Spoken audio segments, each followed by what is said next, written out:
This is Killer Innovations, a show about ideas, creativity, and how you can innovate. Welcome to the Innovator's Garage, where you learn to create your next game-changing killer innovation.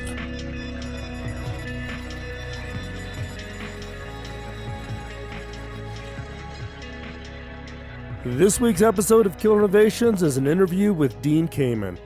Dean is the inventor of the Segway, the infusion pump which led to the creation of insulin pumps, home kidney dialysis technologies, and even the Coke Freestyle machine now prevalent in many restaurants. Dean is the recipient of just way too many awards to even mention, but I'll mention two notable ones. In 2000, he received the National Medal of Technology from then-President Clinton for inventions that have advanced medical care worldwide. And in 2002, Kamen was awarded the Lemelson MIT Prize for Inventors, which I describe as the Inventors Nobel Prize, for his invention of the Segway and of infusion pumps for diabetics. Dean founded FIRST, a program to get students interested in science, technology, engineering, and mathematics. FIRST is most well known for its annual robotics competition. This interview will take the entire show and was recorded in front of a live audience in New Orleans. Prior to the start of the interview, a video titled "The Near Future, A Better Place" was shown to the audience to tee up the start of the conversation about healthcare and aging in place. I will include a link to the video in the show notes. Without hesitation, here is my interview with Dean Kamen.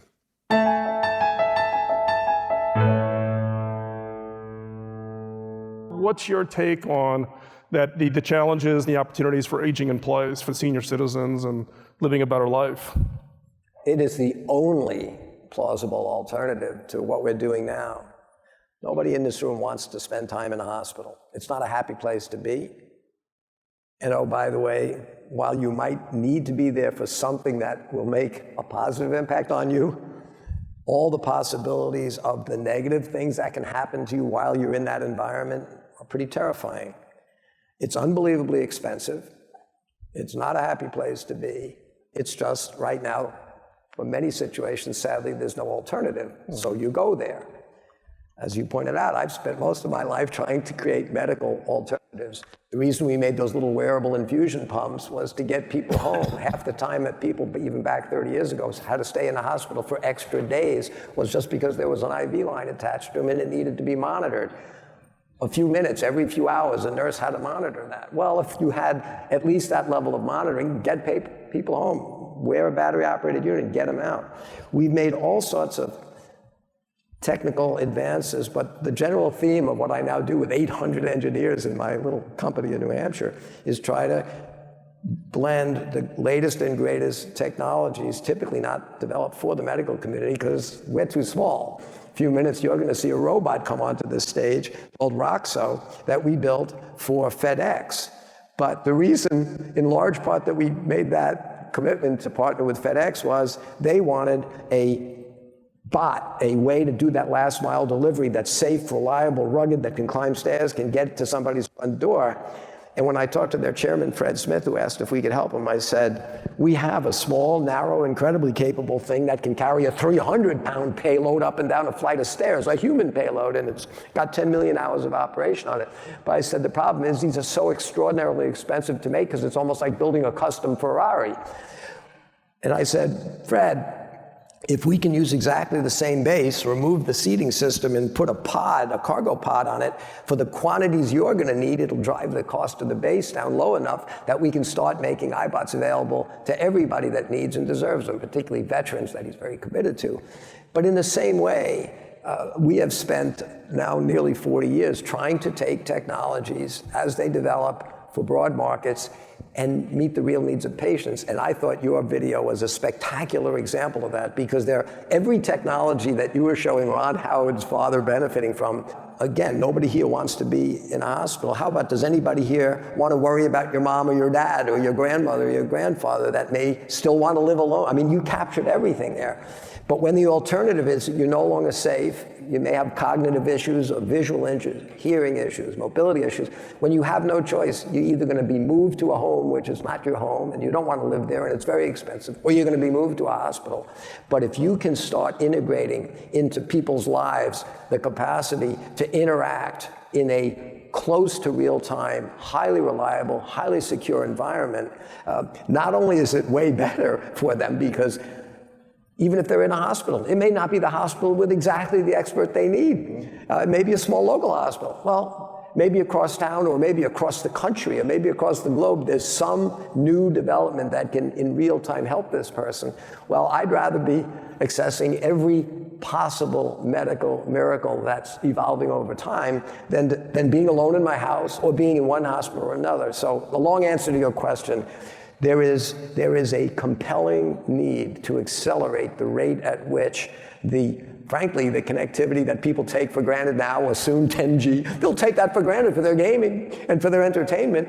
But when are we going to make use of it? It's a much smaller group of people, fortunately, but I would argue it's a much more critically important, valuable capability to take that technology and allow us to finally reach the point where people can continue to live at home, continue to feel safe and secure, and still have access to the latest and greatest medical technologies to be healthy. And by the way, the cost of doing that per patient compared to moving them to live the rest of their life or go to an episodic event in a hospital, the average hospital stay in the United States or anything now is pushing $20,000. And if you're somebody that needs to go there a few times a year, that could have been avoided here, this country's going to bankrupt itself unless it starts to take advantage of all the advanced technologies that you people are providing and bring them into the world of healthcare. So let's talk a little bit about iBOT. My mom was a double amputee and was confined to a wheelchair, and we had to use a stair climber technology, which is 15 years old technology, just to move her between the floors of a house. And by the way, that was one house.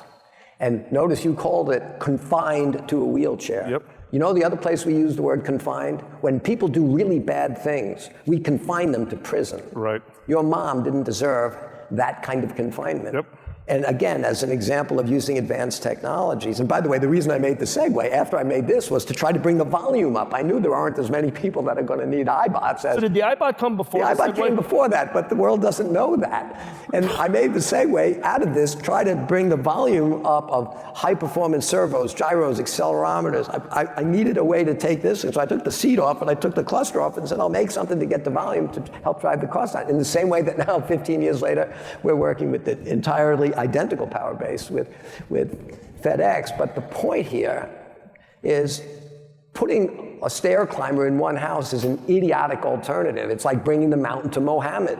And if you want people to be able to live at home, once they've had maybe a stroke or a car accident or kids with spina bifida or palsy, you know, the reason people can't continue to live in their house after they no longer can do stairs is, you know how expensive it is to move them to, again, that assisted living that they don't want to be? But you give somebody a wheelchair and every curb might as well be the bars on a cell. Every set of stairs is like a parallel universe. It's unavailable to them. And even when they're with friends, they're down at this level, they've lost dignity. They've lost that ability to interact. Everybody in this room has a mom or dad that remembers two things about you as a kid. Your first words, that's a pretty unique human thing, and your first steps. And it's part of our language. Stand on your own 2 feet, look them in the eye, take your first steps. So an iBot, you know, if a human being was a sack of potatoes, moving them around in a wheelbarrow would be perfectly fine. But a human being is not a sack of potatoes. We have dignity. People want to stand up. So yes, it gives you access so you can live at home and stand. Yes, it gives you independence, but it also gives you dignity. And when you look at holistically the cost of being disabled in terms of mobility, the ADA, the American Disability Act, has been credibly proven to be the most expensive piece of legislation ever passed. It's unfunded. Oh, every business in the world, every building in the world has to be made accessible. It's unfunded, and it doesn't work. And if you ask anybody who's confined to a wheelchair 20 years after that law went into effect, they still can't go where they want to go. They couldn't come onto this stage. And they couldn't stand at that podium and look out at people. So we believe that taking technologies that are developed for large-scale applications and applying them to medical needs is what we didn't invent lithium batteries that run this thing now for 3 days. We didn't invent the processors, the solid state gyros and accelerometers that are used in, again, gaming. We didn't, because the billions that it takes to do the kind of stuff you do, to build to the scale you need to build to, would never be justified for almost any medical market.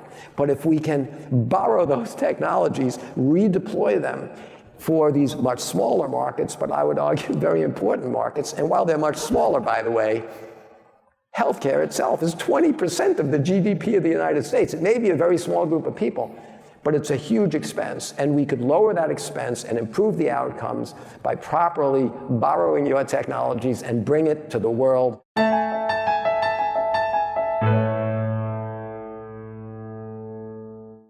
Don't go anywhere. We'll be right back after the break. You're listening to Killer Innovations on the BizTalk Radio Network.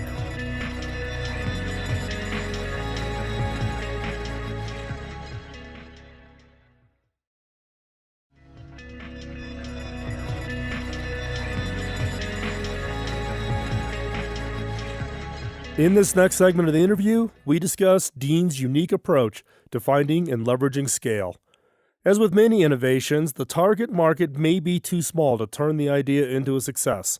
So finding ways to leverage what you are working on into markets that have larger scale can be the difference between inventing for a niche and having a global impact. During the interview, I get personal with Dean and share a story of how someone in my family benefited from one of his medical inventions, an invention that allowed this person to travel, work, and have a near-normal life while dealing with a serious medical condition. Towards the end of this segment, Dean shares a new innovation that just moved into active trial that will have a major impact on people's lives by bringing healthcare that is normally reserved for medical facilities to now being made available in the home. Without any more hesitation, here is my interview with Dean Kamen.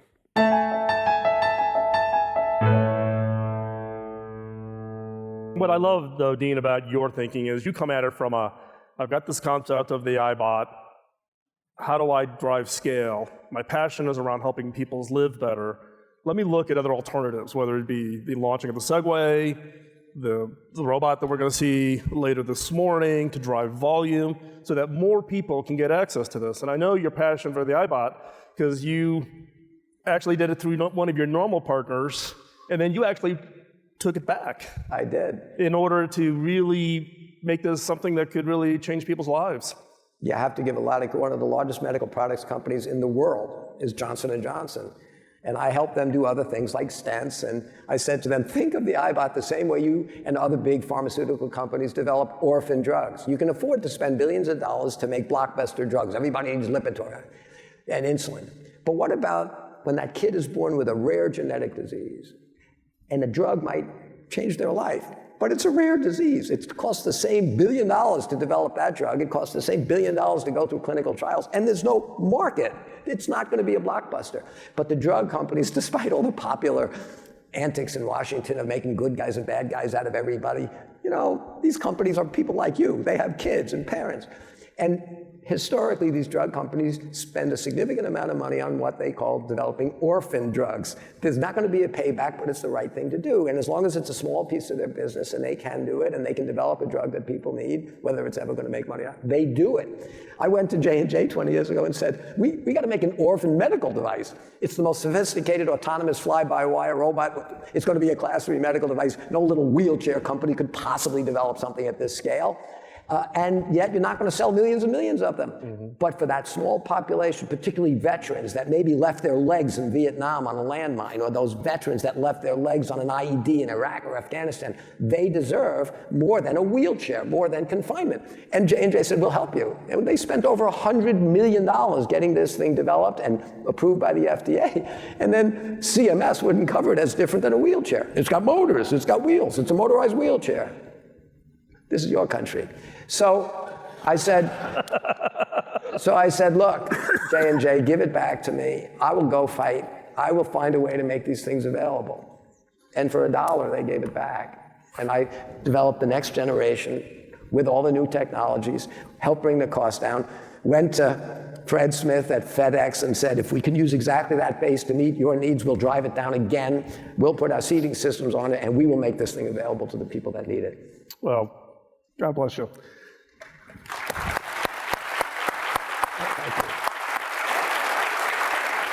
Now, an object like the iBOT in the home, it's somewhat, like you said, it's I think of it as a wheelchair on steroids that really frees them from being captive in the home. But you've also been developing a lot of technologies that allow people to get out of the hospitals, get into their homes. Again, I'm the beneficiary of one of your technologies, which is your peritoneal dialysis. My dad was on, actually, Dean's peritoneal dialysis machine, marketed by Baxter for over a decade before he passed on from kidney failure. But he was able to do his dialysis at home, and that product's been out there for quite some time. But now you have new devices coming out into the home that is going to be totally transformative to people's lives. Well, based on your theme of home, more than 20 years ago, working with Baxter Healthcare, we made a simple, small device, the size of a VCR, for those of you that are younger than 30. It's a device that used to, anyway, it would sit at a bedside, and it had a cassette about the size of a VHS that you'd plug into it, and it would self-prime and self-purge and fill itself with a bag of IV solution of Dynel, and allow you, while you sleep at home, to dialyze yourself instead of going into one of these centers every other day for the rest of your life. Because you could do it every night, because you could do it yourself, because you could do it at home, it transformed people's lives. And we've shipped, our partner Baxter has shipped well over 600 million therapy cassettes for this thing, that when we started the project, people said, you're nuts, you're never going to be allowed to give people essentially life support in home. But since if you didn't take one of the therapies, since you can go 2 days, I kept saying it's not life, so it's not critical. If we lose the connectivity then of the fluid, it won't leave you in acute condition. Let's do it. Let's make it simple enough to do that a patient could do it themselves. And it went from indefensible to indispensable as soon as they launched it, and it became the dominant way people get peritoneal dialysis. That's the good news. The bad news is only about 8% of all end-stage renal failure patients are amenable to this kind of dialysis. More than 90% to this day, 20 years later, of patients that don't have kidney function still need to go to these centers every other day for the rest of their life. And although it's a tiny percentage of our population, the cost of chronic care for people that go to these centers is almost $40 billion a year to the center directly. And because they only get treated every other day, they are so chronically ill that they have so many other comorbidities that taking care of that small group of people, their comorbidities, is an additional $65 billion. So last year, CMS's numbers were, for this 1.4% of the population that has end-stage renal failure, we spent $114 billion, which is about 20% of the entire healthcare budget of the United States.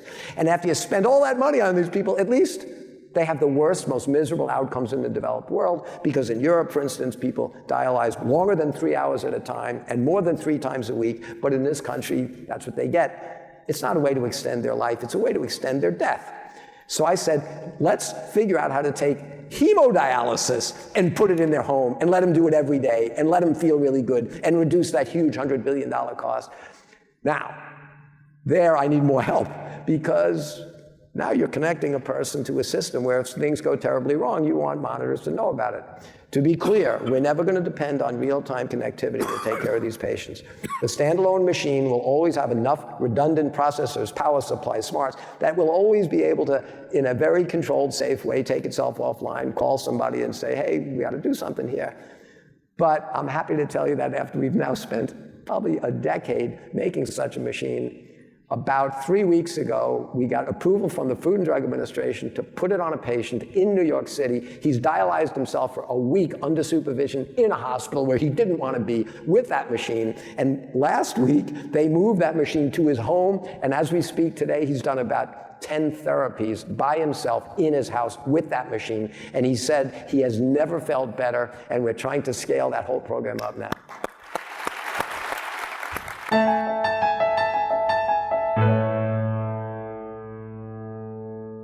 Don't go anywhere. We'll be right back after the break.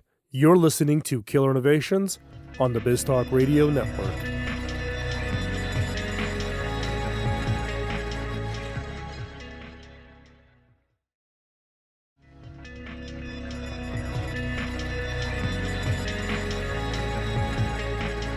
I start off this part of the interview with a question I've asked many guests.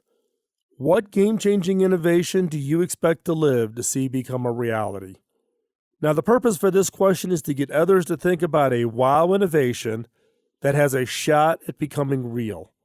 And Dean did not disappoint. He describes a problem that came from one of the many organizations he works with, a problem that impacts hundreds of thousands of people.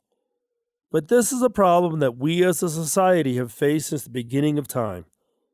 Experts have described the problem as impossible. Even Dean started out thinking the problem was impossible.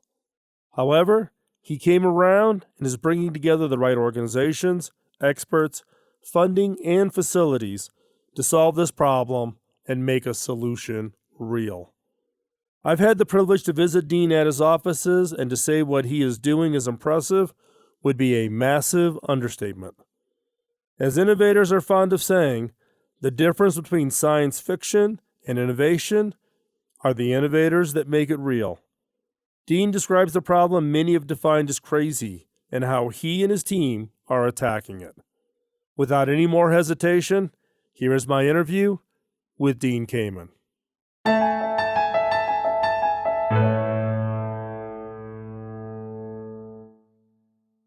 What game-changing innovation do you expect to live to see become a reality? And I know some of these projects you've got. I know some of the more recent ones, particularly some of the work you're doing with the military on printing new kinds of things.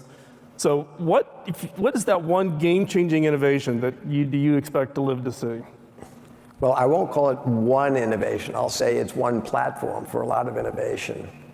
And while I'm very proud that we made the first wearable insulin pumps for people with diabetes, trust me, I'm a realist. No kid, they're thrilled to say, now that I wear a pump and I have a CGM, a continuous glucose monitor, I don't have to prick my finger every day and I can eat. Yes, that's a huge step up. That's why we did it. But I'm a realist. There's not a single kid out there that enjoys wearing a pump, and they'd like to have a different alternative solution than a pump. They'd like to have a pancreas that works like yours and mine. And while I think my home hemodialysis machine is way better than putting these people in these torture chambers for 3 hours every other day for the rest of their life, nobody wants to dialyze themselves every day and watch what they drink and watch. No, they'd like to have kidneys that work. And we know that because when people are lucky enough to have the opportunity to get a kidney transplant, they get one. It's a one-shot deal, they're fixed. And by the way, the overall cost over a lifetime, that $114 billion a year, would go away if everybody could get access to a new kidney. But there's 400,000 people right now on waiting lists for most of these organs. About 25% of the people waiting for organs every year die waiting. The list of people waiting is growing faster than the available organs, in part because we're all getting older, in part because we make cars better these days with airbags. Terrible problem for us. There's not a lot of organs available. So the fact is, a couple of years ago, the United States Department of Defense, not the National Science Foundation, not the National Institutes of Health, but the DOD, who we've worked with in other ways, comes to me and says, it's great that all these miracles exist in all these med schools. Here you go, and they've got this Petri dish, and they're showing there's cells in there that are making insulin. That could beta cells, and so it could be a pancreas. It's a Petri dish. You go to this place, we put this in here and you get electrical signals. They got neurons. It's a Petri dish full of the miracle of life. They know how to turn that. And med school after med school, research lab after research lab, these guys can make nephrons. This thing can act like a kidney. Look, it can pump. Well, they've been at that for 20, 30 years. These things are great scientific achievements, but they're not going to take themselves out of these things, build themselves to scale, create a factory that starts making complete finished organs for 400,000 people. So the Department of Defense said to me, there is no industry that's taking these things to do that. And Dean, they're scientists. We need the engineering community to get together and figure out how to build the industry that will bring to scale the ability to manufacture replacement human organs that are high quality. This has been the kind of the sci-fi story for quite some time. So I said, that sounds like you're nuts.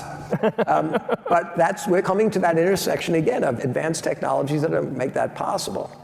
So I told them that I would put a coalition together of companies with all the engineering skill sets, companies that you would not associate with the medical world, not my medical partners and clients, but people like Rockwell Automation, Okay, well, the chairman of Rockwell Automation said, I'll join your board and help you.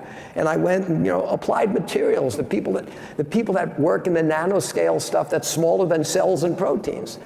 Well, the DOD said, we got $80 million to throw down to help create this industry. Show us that you can match it, dollar for dollar. Well, I didn't match it dollar for dollar. I called all the people that helped me out first, for instance, the Rockwells, and I got $214 million in matching funds. So we had a little under $300 million.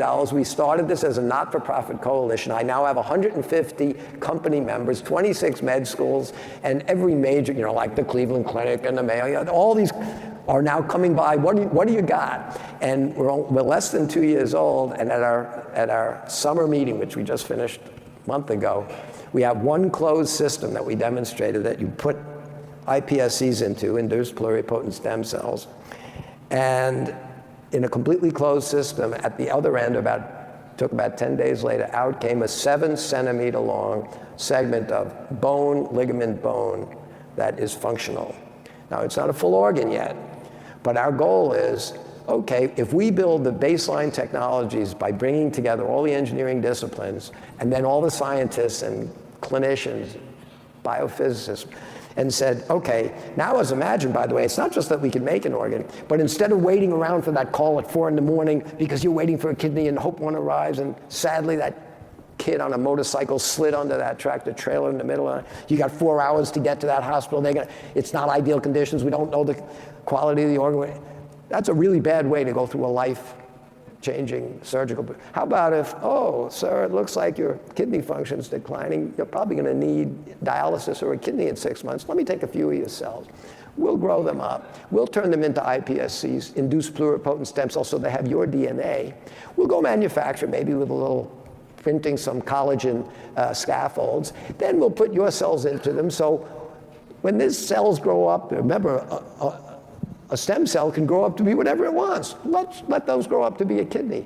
Then when you show up on a scheduled appointment to this hospital and they put that kidney in you, it's like replacing a broken starter motor in a Ford with another Ford starter motor, not an off-brand thing. It didn't need an adapter plate. When we put that kidney in you, it's not a donor kidney from somebody else, which requires that you take immunosuppressives for the rest of your life. You don't want your body to reject that kidney.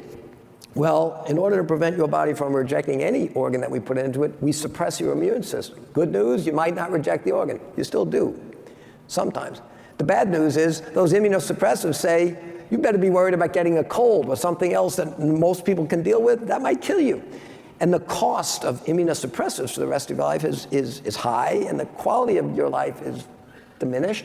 But we said, no, we'll manufacture an ideal replacement organ from the original equipment manufacturer, you. We'll put that organ in you. You'll never need immunosuppressives. And when you start thinking of all the people that need kidneys, livers, lungs, a cornea, you know how many elderly people are going to start due to macular degeneration?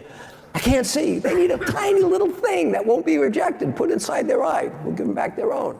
So we are trying to build a baseline for an industry. What Silicon Valley did by bringing together people that can do everything from wafer, hardware, software, firmware, semiconductor physics.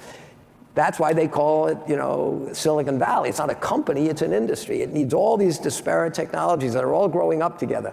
What if we could build Silicon Valley East, except instead of manufacturing phones, other things that we believe have transformed our lives because we understand the physics of semiconductors. What if Silicon Valley East is the Silicon Valley of the manufacture of replacement human organs? We will eliminate most of the most expensive chronic care issues that this country faces, and everybody would rather be cured of a disease than treated. And the cost of treatment is outrageously high. The cost of cure will be dramatically lower. So we might avert this country bankrupting itself over the next decade or two as everybody in Washington. The cynics and the pessimists in the world are always talking about the gloom and doom in the future, and they see a problem in every opportunity. And the optimists see an opportunity in every problem. We're going to create an industry. And that industry will transform healthcare, reduce cost, and that industry will do for us as a culture more than what the semiconductor industry did when we moved out of the Pony Express. Right.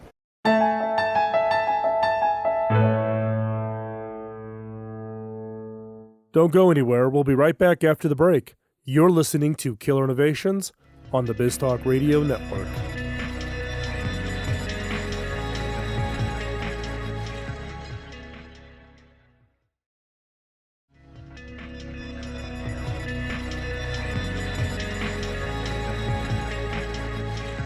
Many believe that Dean is the closest thing we have to the Thomas Edison of our time.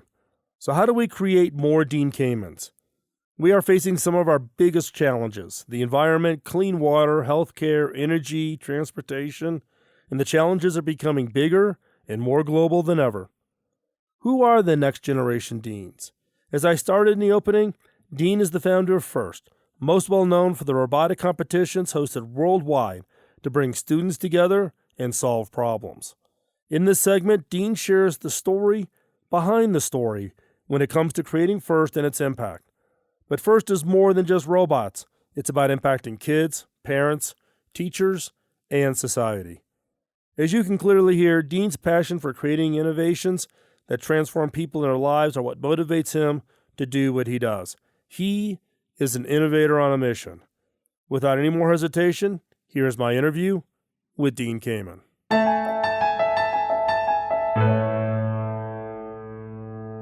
So how do we prepare, for that next generation? Should we be thinking differently about education and raising our kids? Just like every other industry has been transformed, we need to transform in a few ways education. For one thing, lining kids up in a classroom and teaching them how to follow rules and find the answer in the back of the book made sense when most people grew up to go into a job where they'd be managed, they'd be instructed, they would be part of essentially 13th grade and 14th grade and 15th grade. Do you know how to follow directions? Do you know how to do this? Well, the world's changed. First of all, teaching kids how to remember things when they're all carrying all the information in the world, giving them a 20-year-old textbook, telling them science is putting the pins in the frog. I mean, there's no part of education that is competitive for the hearts and minds of kids today. And we all learn the most about things we're passionate about. We all learn best the things we do a lot. And all like 30 years ago, I said, kids are finding school, particularly girls and minorities, a waste for them. But they all love and spend hour after hour after school at aspirational things. They all want to be on the football team, the basketball team, which is why this country still produces the best entertainment, the best athletes. Great.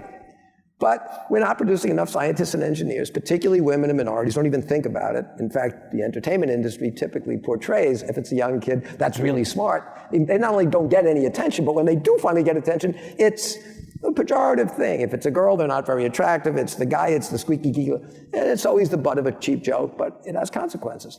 So 30 years ago, I said, hey, this whole country thinks we have an education crisis. They've misdiagnosed the problem. We have great teachers. Everybody in this room knows some great. My mom is 94. She's a teacher.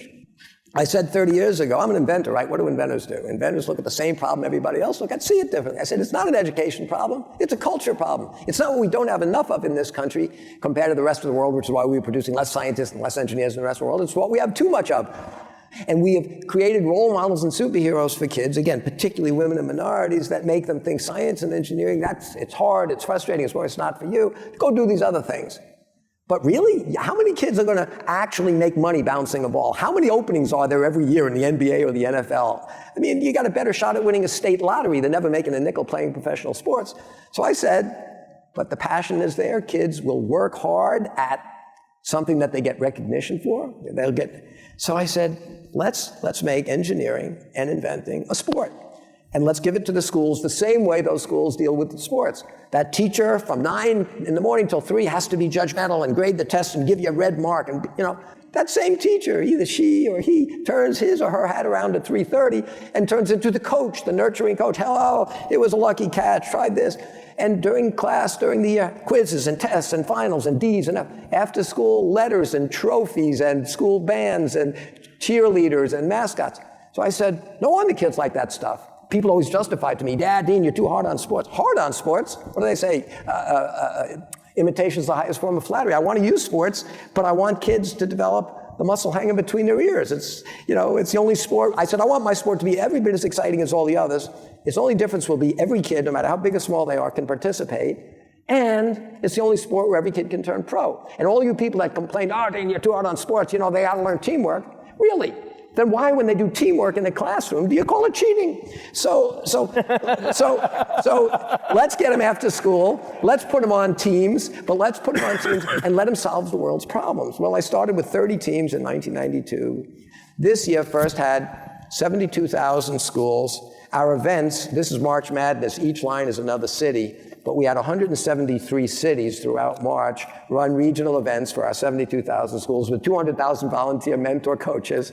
Our championships, we filled a 50,000-seat stadium in Houston, and then the second week of championships, because we can only put 50,000 there. This year we had to have 2 championships. 4 days later, we took over Tiger Stadium in Detroit with another 50,000.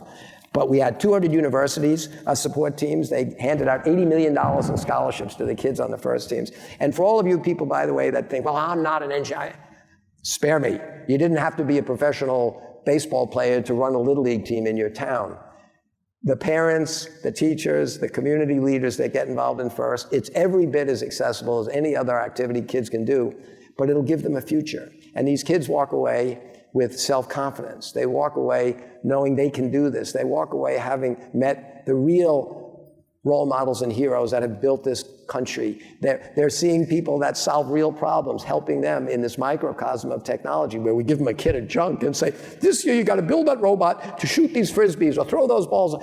It doesn't matter, as we keep saying over and over again, it's not about the robot. It's never been about the robots. It's about, we don't expect kids to build robots. We're using robots to build kids. We're just using the robot as an excuse to give these kids a reason to get together in a positive environment. And it works. But we need to make it available in every school in the country, and now we needed to make it available to every school in the world. If the tech industry isn't willing to have a voice to go capture the hearts and minds of kids, if you really want to leave the only thing they see in their future to role models that come from sports or entertainment, then don't whine and complain there aren't enough competent technical kids. If you want to leave the development of what they think is right and wrong and how to communicate to lawyers and politicians, then don't complain that we have a dysfunctional society that's spinning itself out of control. The tech community of the world is the one that should be not just via your technology, but being who you are. We should be connecting the world's kids, having them realize that they're on the same team. They're all going to face global warming, water, food, cybersecurity, healthcare, education together. Let them have the tools and the courage to solve those problems together. Let them at an early age see the power of tech, and let them become people that see you as their role models. Before you go, I have one last question I want to challenge you with. As I said at the beginning of this segment, Dean is an innovator on a mission. So what is your innovation mission? Talk to you real soon. Bye-bye.